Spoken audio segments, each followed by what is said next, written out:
Hey, Maria. So going over the things that we did in your session the other day. So I thought we'd first start with the lengthening spine exercise. So I have my little spring here. And, at home, if you have like a TheraBand or something that's kind of stretchy, I find this very helpful if I have something that's stretchy. Kinesthetically, it really helps me with my spine. So, prior to doing these, a couple of things, because from here we're going to go on to the back and do our upper core engagement exercise that we did on Thursday. So I sent you over a recording of rolling out the back. So that would be helpful before doing this. And then, we're working on that stretching the pockets down into the saddle per se, or into our seat. So even sitting on the overball beforehand and doing like the pelvic clocking back and forth, side to side, can be really helpful before doing this. So if you feel like you need to do that, you can pause and go do that one and then come back to this video. So we'll start first with the lengthening of the spine. So if you have something stretchy, like a TheraBand or something, you can just kind of hold on. I just allow my elbows to kind of sit by my side, and I'm sitting right on my sit bone. So let me see if I can adjust this to where it's a little bit more squared off and not so cattywampus. So I'm sitting like right on top of my bones. And, after we've sat on the overball, sometimes we can kind of feel that. And so if I close my eyes and really pay attention, I can feel that my pelvic floor is nice and open. You might do a few tips back and forth until you find that neutral point, that point where we're not curling the tail under. So we're not sitting on the back of our sit bones, nor are we curving too far forward and sitting on the front of our sit bones, where we'll feel our pelvic floor really kind of just, spread out onto the seat. So find yourself right on your sit bones. Find, as you remember, the ribs kind of fall down and inward. So we're finding those diaphragm, those little hover discs lining up over top of each other. So think, right in the pelvis, and then right in the midline's going to line up. So, sometimes we have a tendency to sit like this, or we sit too much. So we're lining all of those up, and that will already start that kind of downward drip of the low pockets. And we might start feeling, just as we line those two up, our core already starts kind of working, and then we're going to line right up in our chest, our throat, and then our head. And like we did the other day, you could also have yourself a dowel or something where you have that on the back. So you have, back of the pelvis, we get the mid back on, and then the back of the head. And make sure you're not leaning back, but you're nice and tall. So we find all those, and that alone will engage a lot of our core muscles, right? So just finding those. So I'm going to actually, here's my regular way I like to sit, right? So everything just kind of splays. Now, as soon as I find those points, see how it kind of changes. This part of my body becomes a lot more active. So once we find those, we can either keep the dowel there and breathe. And we might think, reach the back of our pelvis in a little bit more. Feel our mid back really stretch in. On an inhale, especially in our low back, can we stretch and open the spaces in the low back a little more to create a little more length, a little more height? You know, like the crown of our head is trying to stretch up towards the ceiling. So it's like we take our slinky or our spring, and we're trying to stretch it up longer. So if we think of our spine like a spring or like a slinky, it's like, how much can I stretch that? You know, how much can I stretch my inner spring? And as I start to do that, what do I feel come to work? And where might there be kinks in the hose? So, you know, if I feel like, you know, I'm really not feeling anything around this middle section engaged, maybe I've allowed my ribs to kind of flare out. So what happens if I hug my ribs in a little bit? Okay, maybe down towards the lower part, I'm not feeling quite as much as I'd like to. So what if I stretch my pockets down a little bit more? Not tuck my tail or, you know, round the pelvis under, but what if I stretch the pockets down a little bit more? And I think of stretching my low rib cage off my hip bone and creating space in here. Now we start feeling that whole cylinder turn on, right?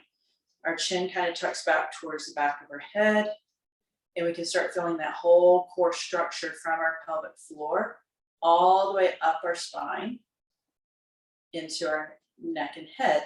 So, you know, just kind of play with that. See where might there be kinks in the hoses, and what little adjustment do I need to make to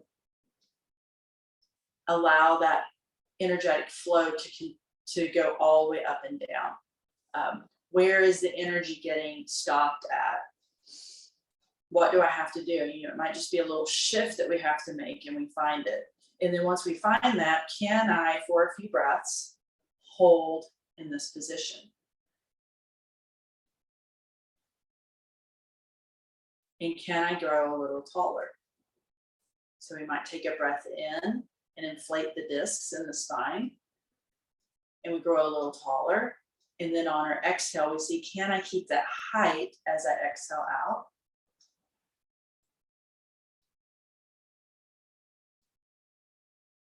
And like I said, this is in the car is a great place to practice this. Sitting up nice and tall is a nice place to practice this. But now that we know where the spots is, how it feels, then we can go onto the back. So from here, we're going to go onto our back, and we're going to get those same spaces into the ground behind us. So we'll keep our feet on the ground, knees bent. And so the back of my pelvis is nice and like grounded and sinking down into the mat. I'm not tipped back, I'm not tipped forward. So if I was to look up, the pubic bone and the hip bones, the two ASIS hip bones, are level with each other. If my pubic bone's looking back towards me, that means I've posteriorly tilted and I'm pressing the low back into the mat. If my pubic bone's lower than my hips, that means I'm anteriorly tilting and I've got this big gap in my low back. So finding that neutral pelvis first, and then we come up and we find our mid back. A little trick that I found, sometimes my mid back doesn't quite sink in. A couple of things. One, you can always put a pillow underneath the head, and that lifts the head and helps the mid back sink. The other thing I like to do sometimes is just grab on behind the back of my thighs, stretch my spine back and up, and then sew my mid back down in, and then keep it as I lower. So if I can't keep it as I lower my head down, that means I need a little lift underneath my head. So just a small pillow or a folded up towel underneath the head will help. So I'm gonna keep those, and then we'll find the back of my head. So sometimes when we lay down, we'll have our head tipped back. So just find that length. Another little trick there is you can always take your hands, slide them underneath the back of the neck, interlace the fingers, and slide up until your thumbs catch your occipital base, and you can give yourself a nice little stretch. And then you just lay it down like that. So we're going to keep middle back of the head, mid back, back of the pelvis. And then make sure nothing's gripping or grabbing. So we should feel engagement, but nothing like really bearing down. And then take a few breaths here. So nice deep breath in. And then on our exhale, just allowing all of that to settle. If you need to wiggle or whatever to, release any tension areas, do so.